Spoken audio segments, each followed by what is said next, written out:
আমি একটা গাঁজাখোর পুলিশ, আমি গাঁজা খেয়ে ঘুমিয়ে পড়েছিলাম, তোমার গ্রামে চোর ঢুকেছে, আমি ধরতে পারিনি, তাহলে তোমরা এসে প্রমাণ দাও তোমরা চোর ন, জুত দিয়ে মুখ ঠিক করে দেবে বাঙালি মানুষেরা। বাতিল। ও শুনে খুব খুশি হবে, রান্নাঘরে ঢুকবে, মটিটা নেবে, ঝেঁটাটা নেবে, নিয়ে গ্রামের বিজেপি নেতাদের বাড়ি বাড়ি ঢুকে কেটে কুটে রক্তারক্তি করে একাকার করে দেবে। গোটা মেয়েরা, ছেলেদের দরকার নেই, শুধু বাংলার মেয়েরা ওই নির্বাচন কমিশন, শুভেন্দু অধিকারী, বিজেপির নেতা একাকার করে দেবে সব। কারণ কারো বাপের অধিকার নেই যে প্রকৃতিগতভাবে যারা নাগরিক তাদের অধিকার ছিনিয়ে নেওয়া। এটা প্রকৃতিগতভাবে নাগরিক, সে লেখাপড়া শিখবে কি শিখবে না এটা তার ব্যাপার, সে কাগজ রাখবে কি রাখবে না তার ব্যাপার। সুতরাং তাকে এই নির্বাচন কমিশন বিজেপির দালাল ভারতবর্ষের শত্রু এই নির্বাচন কমিশনের অধিকারকে দিল।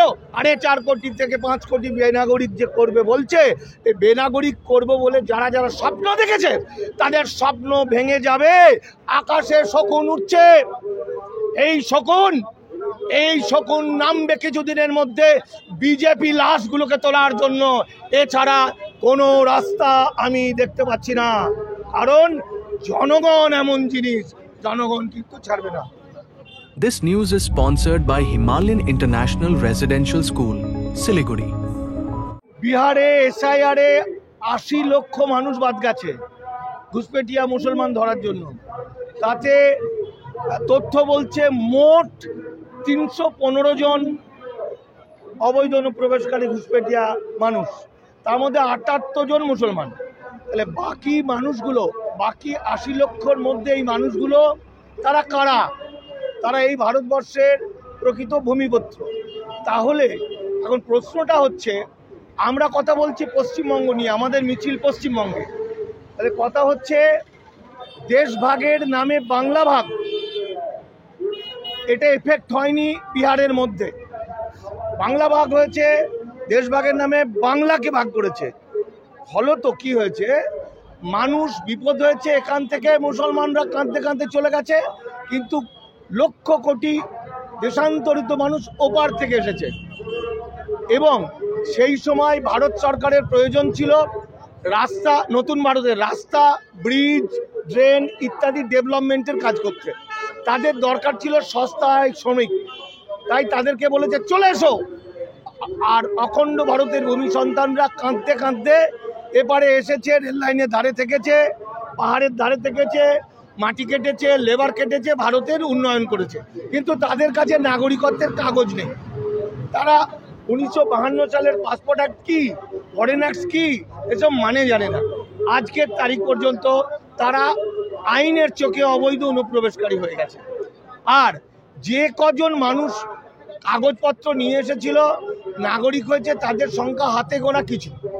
ফলে এই এসআইআরের মধ্য দিয়ে সেই সমস্ত মানুষ এবং তাদের ছেলেপিলে এরা সবাই বেনাগরিক হচ্ছে। কিন্তু বাস্তবে কি? বাস্তবে এরা এই ভারতবর্ষের প্রকৃত নাগরিক, যুগ যুগ ধরে বাস করেছে। এরা এই ভারতবর্ষের স্বাধীনতা সংগ্রাম এনেছে, এবং এই ভারতে আমাদের যেমন অধিকার, ওদেরও সমান অধিকার। এটা তো গেল ওপার থেকে আসা।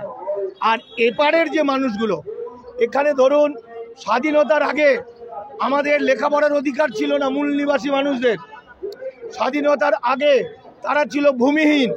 ফলে ভূমি দেখিয়ে আর নথি দেখিয়ে এপারের অসংখ্য এসসি এসটি ওবিসি মানুষ, আদিবাসী মানুষ প্রমাণ করতে পারবে না তারা ভারতের নাগরিক।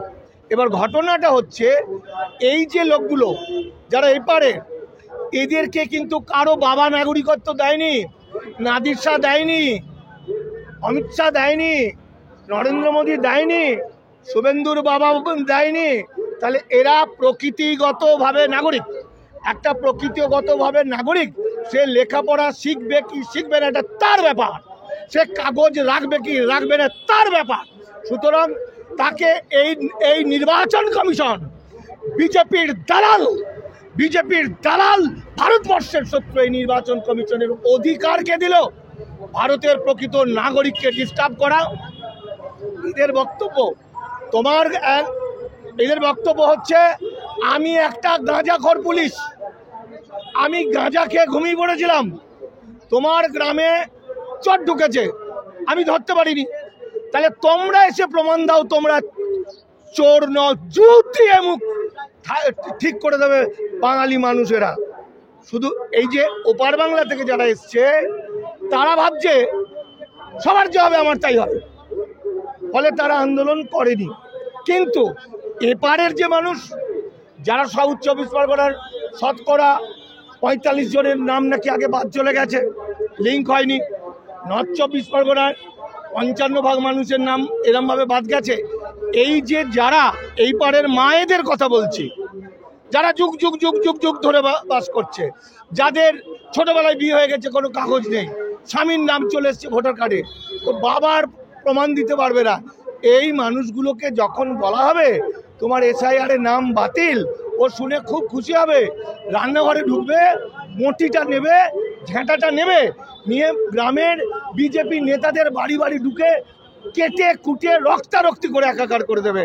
গোটা মেয়েরা, ছেলেদের দরকার নেই, শুধু বাংলার মেয়েরা, ওই নির্বাচন কমিশন, শুভেন্দু অধিকারী, বিজেপির নেতা একাকার করে দেবে সব। কারণ কারো বাপের অধিকার নেই যে প্রকৃতিগতভাবে যারা নাগরিক তাদের অধিকার ছিনিয়ে নেওয়ার, কারণ তারা এই ভারতবর্ষের প্রকৃত নাগরিক। আমরা প্রকৃত নাগরিক বলে আইনের ফাঁক দিচ্ছি মাত্র, আসলে আমাদের কাছে প্রকৃত নাগরিক উই আর অল ইন্ডিয়ান। যারা বাংলা ভাষায় কথা বলে, যারা বাঙালি, যারা যুগ যুগ ধরে বাস করছে, আমাদের পোশাক দেখে, আমাদের ভাষা শুনে, আমাদের সংস্কৃতি দেখে কোনোটা কি আমাদের সুইজারল্যান্ডের মতো মনে হয়? কোনোটা কি মনে হয় আমরা রাশিয়ার লোক? কোনোটা কি মনে হয় যে আমরা ইংল্যান্ড থেকে এসেছি? তাহলে আমাদের প্রত্যেকেই, আমাদের ধর্ম বর্ণ নেই, 4.5 কোটি থেকে 5 কোটি বেনাগরিক যে করবে বলছে, এই বেনাগরিক করবে বলে যারা যারা স্বপ্ন দেখেছে তাদের স্বপ্ন ভেঙে যাবে। আকাশে শকুন উঠছে, এই শকুন নামবে কিছুদিনের মধ্যে বিজেপি লাশগুলোকে তোলার জন্য, এছাড়া কোনো রাস্তা আমি দেখতে পাচ্ছি না।